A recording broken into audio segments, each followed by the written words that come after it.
Welcome to the Tech Egg. Don't get scrambled. Enjoy the video. In this video, I will explain how to make coffee with Xbloom. First, ensure your Xbloom machine is clean and ready for use. Begin by placing your Xbloom on a stable, flat surface, like your kitchen counter. Next, fill the water reservoir with fresh, filtered water, making sure not to exceed the maximum fill line.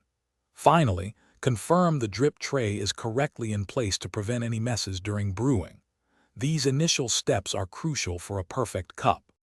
Now let's prepare your coffee pod. Choose your favorite Xbloom coffee pod, whether it's a light roast or a bold espresso.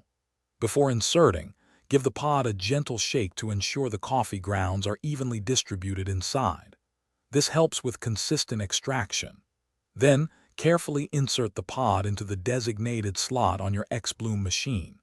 You should hear a satisfying click, indicating it's securely in place and ready for brewing. It's time to brew your perfect cup. Position your favorite coffee mug directly on the drip tray, centered beneath the dispenser. Next, select your desired brew size using the controls on your Xbloom machine. Options usually range from 6 ounces for a strong shot to 12 ounces for a larger serving. Once you've made your selection, simply press the brew button. Your Xbloom will then begin its magic, delivering a delicious, aromatic coffee in moments. Your Xbloom coffee is now ready. Savor the rich aroma and taste of your freshly brewed beverage. For optimal performance and longevity, remember to clean the drip tray and rinse the water reservoir after each use. This simple maintenance keeps your machine in top condition.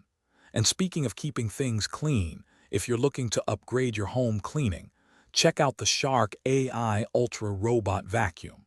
You can find a link to that, along with other great deals, in the description below this video.